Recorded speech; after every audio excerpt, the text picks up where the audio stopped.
Jared Kushner and Ivanka Trump, the son-in-law and daughter of the President of the United States, respectively, said that going to work in the White House was a big sacrifice, right?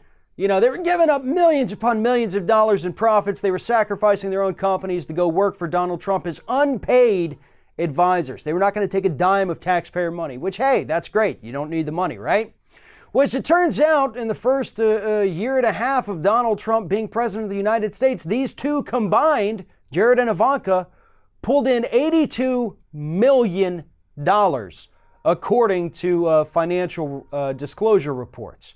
$82 million for being unpaid advisors through your businesses that you are still both very much involved in. Now, here's the thing. Back when Jimmy Carter was elected president, the man owned a peanut farm that made a little bit of money.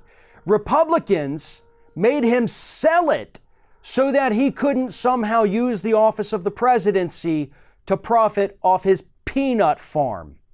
Jared and Ivanka are both very much involved in their current businesses while also serving within the White House. Ivanka Trump has won at least, 13 new trademarks from China that she is now profiting from. Jared Kushner got massive financial deals from several different people after meeting with them in the White House. They are using their positions of power within the Trump administration and Trump family to enrich themselves. Yes, this is illegal, but no, nobody's going to do a damn thing about it. Why? Because nobody ever does a thing about anything illegal that has happened during this administration. And I'm not talking about the collusion, all that crap. I'm talking about the average everyday crimes that this administration seems to be committing.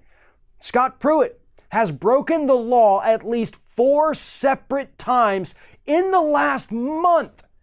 At least that's when they were revealed.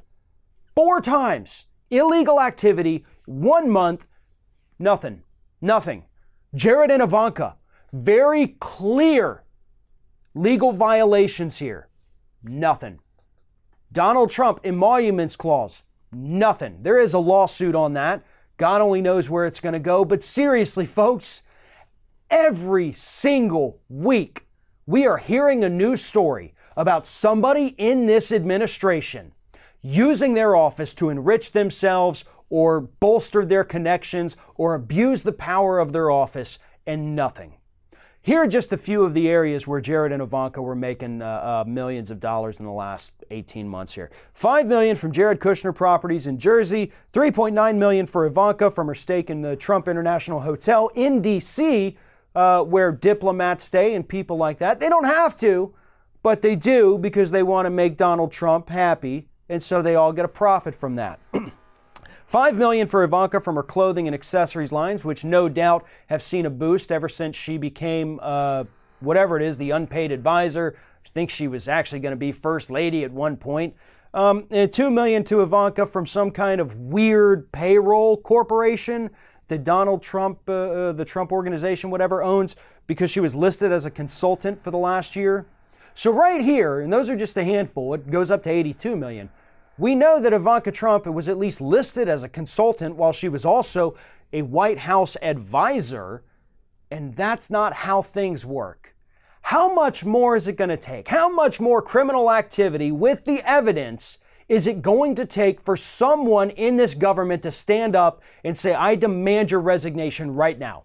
Not later, now. Because that's the point we're at. If we let this behavior go, if we continue to normalize it, or even just act like it's not happening, it's going to get so much worse. And yeah, we've had Democrats calling for investigations, but at this point, we don't even necessarily need them. We need these corrupt jackasses in the federal government to step down immediately before they continue or further destroy these institutions that were once seen as respectable positions of power and influence here in the United States. Today, they're nothing more than just some positions where Trump and his closest allies can make a quick buck by bolstering their own business and screwing over everybody else.